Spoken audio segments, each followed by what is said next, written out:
Competitive exam preparation plan గురించి తెలుసుకుందాం. ఈరోజు topic competitive exam preparation plan. మనం ఈ కాంపిటేటివ్ ఎగ్జామ్స్కి వచ్చే ప్లాన్ ఎప్పుడు చేసుకోవాలంటే, డిగ్రీ రిలీవ్ అయ్యే మన హైయర్ ఎడ్యుకేషన్ ఏదైతే కొనసాగుతుందో ఆ హైయర్ ఎడ్యుకేషన్ అయిన వెంటనే మనం ఏం చేయాలి అనేది ఒక 6 months ముందు నుండి ఆలోచించుకోవాలి. మనం గవర్నమెంట్ సెక్టార్లోకి వెళ్ళాలా, ప్రైవేట్ సెక్టార్లోకి వెళ్ళాలా, మనకు గవర్నమెంట్ జాబ్ కావాలా, ప్రైవేట్ జాబ్ కావాలా అనేది అప్పుడే మనం డిసైడ్ చేసుకోవాలి. అప్పుడు మనం రిలీవ్ అయిన వెంటనే దానికి అనుగుణంగా మనకి కావాల్సిన విధంగా మన ప్లాన్ అనేది చేసుకోవచ్చు. గవర్నమెంట్ జాబు అయితే కోచింగ్కి వెళ్ళడమో, లేకపోతే మనం ప్రిపరేషన్ స్టార్ట్ చేయడమో, లేకపోతే ప్రైవేట్ జాబ్ అయితే ఇంటర్వ్యూస్కి అటెండ్ అవ్వడము, లేకపోతే మనకు కావాల్సిన కంపెనీస్ని సెట్ చేసుకోవడము అలా చేసుకోవచ్చు అనమాట. ఇప్పుడు చూడండి, మనకేం కావాలి, గవర్నమెంట్ జాబ్, ప్రైవేట్ జాబ్. మనకు మనం గవర్నమెంట్ సెక్టార్లోనికి వెళ్తున్నామా, ప్రైవేట్ సెక్టార్లోనికి వెళ్తున్నామా అదొక మనము డిసైడ్ చేసుకుంటే దాని వెంటనే మనం ఇప్పుడు ప్రైవేట్ జాబ్ అయితే improve your knowledge on interviews and suitable companies మీద మనం నాలెడ్జ్ ఇంప్రూవ్ చేసుకొని దానికి అనుగుణంగా మనం ఇంటర్వ్యూస్కి అటెండ్ అవ్వడం, మన కంపెనీస్ని చూసుకోవడం చేస్తామన్నమాట. ఒకవేళ గవర్నమెంట్ జాబ్ కావాలనుకుంటే గవర్నమెంట్ సెక్టార్ని మనం ఎంచుకుంటే ఈ టిప్స్ ఫాలో అయితే కొంచెం షార్ట్ టైంలో మనం అచీవ్ అవ్వచ్చు. మొదటిగా ఏం చేయాలంటే నోటిఫికేషన్స్ వచ్చే సెక్టార్స్ గురించి మనం తెలుసుకోవాలి. గవర్నమెంట్ సెక్టార్లో ఏ నోటిఫికేషన్స్ వస్తాయి అని తెలుసుకోవాలన్నమాట. తెలుసుకుంటే ఏంటి, ఇప్పుడు banking sector, SSC, RRB, railway, అదే స్టేట్లో అయితే ఏపీపీఎస్సి, కానిస్టేబుల్, ఎస్ఐ, డిఎస్సి ఇవన్నీ ఉంటాయన్నమాట మనకి కాంపిటేటివ్ ప్రిపరేషన్ ప్లాన్లో. ఇప్పుడు ఏంటంటే డిఎస్సి, బ్యాంకింగ్ సెక్టార్ అనేవి డిఫరెంట్గా ఉంటాయి. మిగిలిన ఎస్ఎస్సి, ఆర్ఆర్బి ఇవన్నీ కొంచెం కానిస్టేబుల్, ఎస్ఐకి ఒకే సబ్జెక్ట్స్ చదవచ్చు.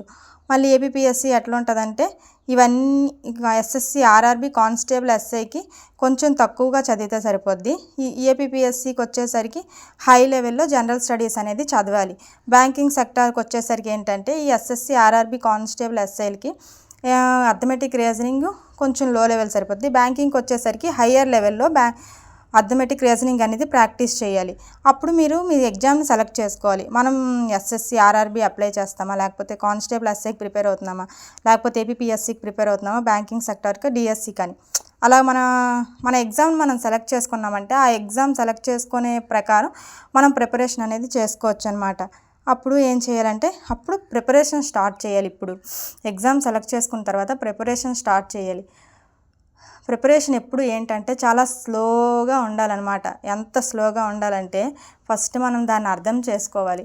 అర్థం చేసుకొని తర్వాత అలా ప్రిపరేషన్ పెంచుకుంటూ పోవాలి.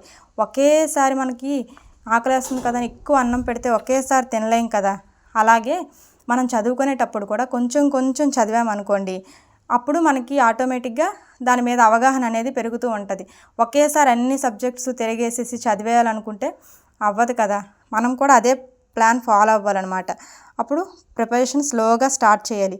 సబ్జెక్ట్స్ తెలుసుకోవాలి. కాంపిటేటివ్ ఎగ్జామ్లో ఏ సబ్జెక్ట్స్ ఉంటాయి, అర్థమెటిక్, రీజనింగ్, జనరల్ స్టడీస్ ఉంటాయి కదా. Arithmetic, reasoning, general studies. ఇప్పుడు నేను ఈ సబ్జెక్ట్స్ ఎలా ప్రిపేర్ అవ్వాలో చెప్తాను వినండి. రీజనింగ్ ఉంది కదా, రీజనింగ్ అంటూ వేరేగా టైం కేటాయించి చదవాలి అనాల్సిన అవసరం లేదు. రీజనింగ్ అంటే ఏముంటాయి, చాలా టాపిక్స్ ఉంటాయి. ఏంటంటే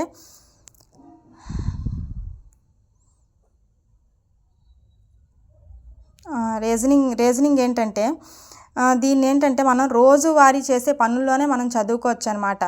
ఎలాగంటే మనం ఏబిసిడీలు చిన్నప్పుడు రాసాం కదా, అవే ఏబిసిడీలు ప్రతిరోజు ప్రాక్టీస్ చేయాలి. ప్రతిరోజు టేబుల్స్ ప్రాక్టీస్ చేయాలి. ప్రతిరోజు స్క్వేర్స్, క్యూబ్స్ అవన్నీ ప్రాక్టీస్ చేయాలన్నమాట. అప్పుడు ఆటోమేటిక్గా మన మెంటల్ ఎబిలిటీ అవన్నీ పెరుగుతాయి.